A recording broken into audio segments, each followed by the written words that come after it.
हरिओम. आज सोमवार 31 ऑगस्ट 2026, श्रावणी सोमवार, संकष्ट चतुर्थी. सद्गुरू ब्रह्मचैतन्य गोंदवलेकर महाराज आज आपल्याला सांगणार आहेत की ज्याच्या घरात समाधान तेथे मी आहे. ऐकूया त्यांचे विचार. मनुष्य मला भेटला की तो सुखी किती आहे हे मी पाहतो. त्याच्या इतर गोष्टी मी पाहत नाही, पण तुम्ही त्याची श्रीमंती, विद्या, मान यावरून तो सुखी आहे की नाही हे ठरवता. भगवंता वाचून मनुष्य कसा सुखी होईल? लोकांना श्रीमंत आवडतो तर मला गरीब आवडतो. लोकांना विद्वान आवडतो तर मला अडाणी आवडतो. असे माझे सगळे जगाच्या उलट आहे. पण म्हणूनच जगाच्या उलट माझ्याजवळ समाधान आहे. समाधान कशात आणि कुठे आहे याचा मी शोध लावला. मी समाधान रूप आहे. ज्याच्या घरात समाधान आहे तिथे मी आहे. जो माझा आहे पण समाधानी नाही त्याच्याजवळ राहायला मला कष्ट होतं. मी अत्यंत समाधानी आहे. तसे तुम्ही सुद्धा अत्यंत समाधानी राहा की झालं. आजपर्यंत मी एकच साधन केलं, कोणाचं मन दुखवलं नाही आणि एका नामा वाचून दुसऱ्या कशाचीही आठवण ठेवली नाही. माझ्याजवळ काय आहे ते सांगा. विद्या नाही, पैसा नाही किंवा कला पण नाही, पण सर्वांवर मी अत्यंत निष्कपट प्रेम करतो. त्यामुळे लोकांना मी हवासा वाटतो आणि त्यांना माझा आधार वाटतो.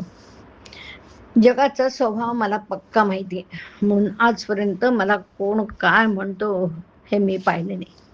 मी त्याला काय सांगायचं एवढंच मी पाहिलं. माझं सांगणं ऐकल्यानंतर पुन्हा तुम्ही ऐकायला येता याची 3 कारणं असू शकतील. एक, मला चांगलं सांगता आलं नसेल, किंवा दुसरं, तुम्हाला ते समजलं नसेल, किंवा तिसरं, सांगितलेलं तुम्ही विसरला असाल. तुम्ही माझ्याशी अगदी स्वाभाविक रीतीने बोलावं.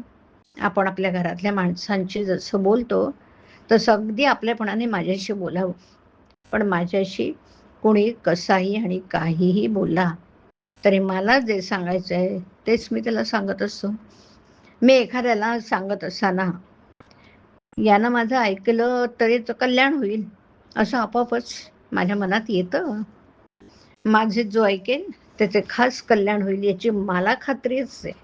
पण कल्याण म्हणजे प्रपंचातली सुधारणा नसून आहे त्या परिस्थितीमध्ये समाधानाने राहणं. माझ्या माणसाच्या प्रपंचाला मी मदत करणार नाही असं नाही, पण त्याचा प्रपंच त्याच्या परमार्थाच्या प्राण घेईल इतकी मदत मी करणार नाही. अशी केली नाही तर तो रडेल.